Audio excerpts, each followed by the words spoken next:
So all the enlightened people who've been, How many did you meet?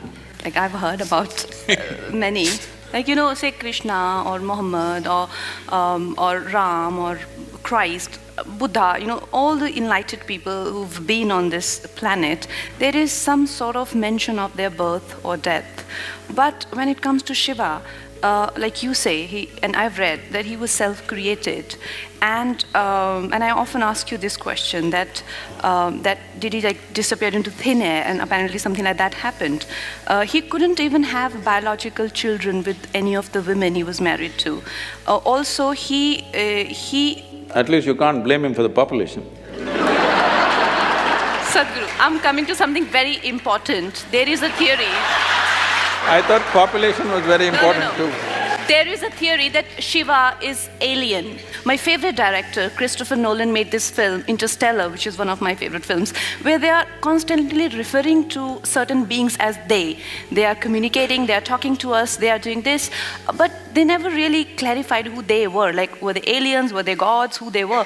And Sadhguru, like this, I think I felt it in, like when any creative idea comes to me, it has absolutely no intellectual grounds where I can go back and track it down. It's literally like a mail dropped in my head. It seems like it's from outside space. This is not a confession. I know it's a confession, but Sadhguru, is it that we are being operated by an external, sort of outside beings? Is it that?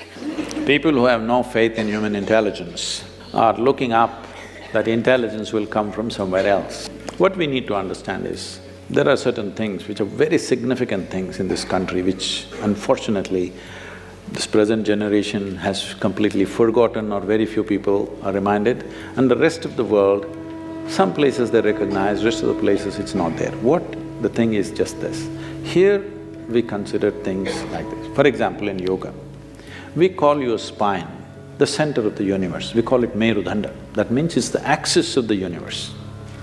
What is a universe? Please understand this. Today scientists are admitting it is an endless universe. Forever we've been saying it's an ever-expanding universe. So we said your spine is the axis of the universe. That sounds ridiculous. Even without putting any load, most people's backs are hurting badly. They can't even walk or run or do anything. If this becomes the axis of the universe, what will happen? Why we are saying this is, see, you know there is a universe or you think there is a universe only by your experience, isn't it so? If you did not experience, if you could not see this, if you could not see like this and feel like this, you wouldn't know there is a universe. Only because of your experience there is a universe. And the center where your experience is being transmitted is through your spine. If you cut a few wires in your spine, you will have no experience even of the body, forget about the universe. Your ability to experience the universe is rooted and centered in your spine. We are calling your spine as the axis of the universe. Suppose this hall, see now we know the boundaries of this hall. Now we can debate whether this is the center of this hall or that is the center of this hall. Suppose there are no boundaries to this hall, how would you decide which is the center of this hall? From this basis, we developed a whole possibility for a human being, how not just to believe these things but to make it into your living experience. It is from this the word yoga came, that the inclusiveness happens not because I tell you, oh, I love you, you love me and all this stuff. Inclusiveness happens simply because you obliterate the boundaries of your individuality. Not because I love you, you love me, I hug you, you hug me, so because we are inclusive, no. All that will last for some time.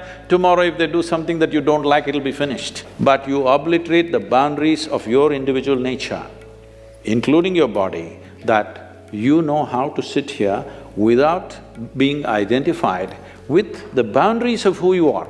Your physical structure, your mental structure, your emotional structure has a boundary. It may be large or small. No, I'm not talking about the body being large. It may be large or small, but it has a boundary. But there are dimensions which have no boundary.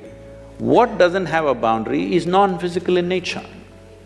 So our focus has always been on that dimension, which is non-physical. That is why Shiva became the most important thing, because Shiva means that which is not, that which is non-physical.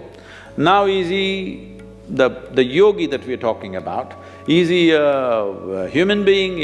Did he come from somewhere else? See, there are things, as you said, there is no parentage. When you talk about Shiva, there is no parentage, there's no place of birth, nobody saw him as a young boy to grow up. All the time when we saw him, he was about the same age. We don't know where he died, such a significant human being even in those times, if he died somewhere, they should have built a temple, they should have built some kind of a monument for him. Nothing like that happened. So there is no birth, there is no death, there is no parentage, there is no siblings, there is no anything to prove that he was here. Does it mean to say we can assume he came from somewhere? Not necessarily.